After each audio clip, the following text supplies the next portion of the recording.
बिस्मिल्लाहिर्रहमानिर्रहीम व्यूअर्स, आज का हमारा न्यूमेरिकल है।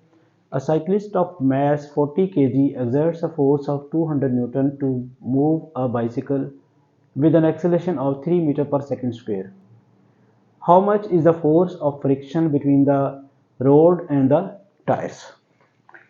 तो सॉल्यूशन जब हम करते हैं तो सबसे पहले गिवन जो चीज़ें हैं वो लिखते हैं।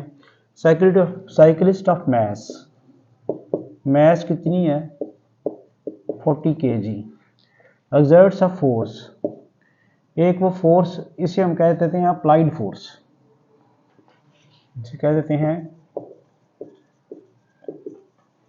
अप्लाइड फोर्स और उसे हम F0 से लिख लेते हैं और वो कितनी है 200 न्यूटन। साइकिलिस्ट जो है साइकिल चलाने के लिए फोर्स जो लगा रहा है जिसे अप्लाइड फोर्स कह रहे हैं हम 200 न्यूटन है। To move a bicycle with an acceleration, acceleration कितना है 3 मीटर पर सेकेंड स्क्वायर। ये तो हो गया गिवन।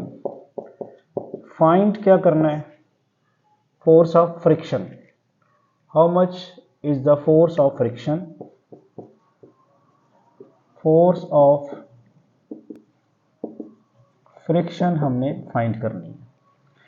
अब क्वेश्चन को ज़रा, ये क्वेश्चन बड़ा ट्रिकी है, ज़रा अंडरस्टैंड करें कि जो बाइसिकल चलाने में जो फोर्स लगाई जा रही है, अगर आप गौर करें वो कितनी लगा रहा है 200 न्यूटन एक्सर्ट कर रहा है फोर्स, और जो एक्सेलरेशन प्रोड्यूस हो रहा है 3 मीटर पर सेकंड स्क्वायर, और मैस कितनी है, मैस है 40 kg।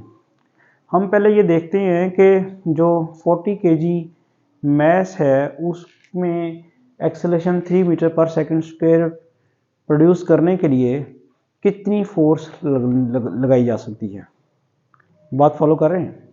ये तो फोर्स वो लगा रहा है, अब वो फोर्स उसकी सारी की सारी फोर्स जो है उसमें एक्सेलरेशन में कन्वर्ट नहीं कर रही, बल्कि क्या हो रहा है उसका कुछ पोर्शन जो है टायर्स और रोड के दरमियान जो फ्रिक्शन है उसमें ज़ाया भी हो रहा है, वही हमने फाइंड करना है। इसका मतलब ये सारी की सारी फोर्स कन्वर्ट नहीं हो रही, किस में, उसको मूव करने में।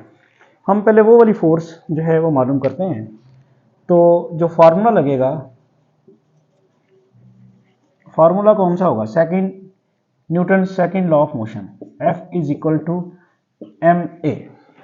ये वो फोर्स है जो इस मास में ये वाला एक्सेलरेशन प्रोड्यूस करती है। मास हमारे पास दी हुई है और एक्सेलरेशन भी दिया हुआ है, तो पहले ये फोर्स मालूम करते हैं जी। मास कितनी है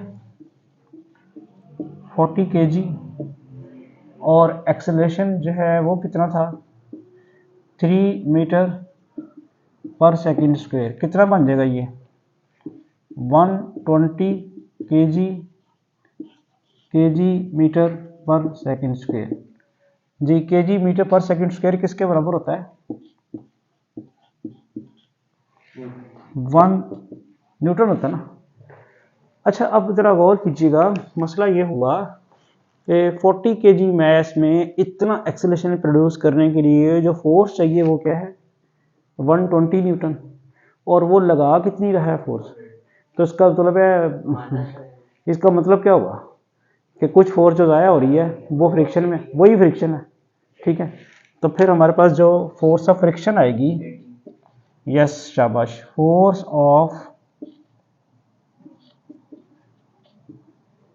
ऑफ फ्रिक्शन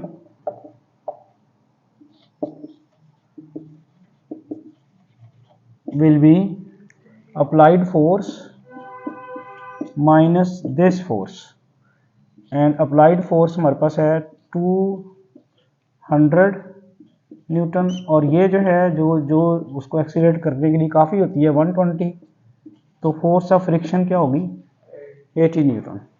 क्या प्रॉब्लम समझ आ गया आपको? ये आपको अब खुद करना चाहिए ना, ठीक है। Thank you.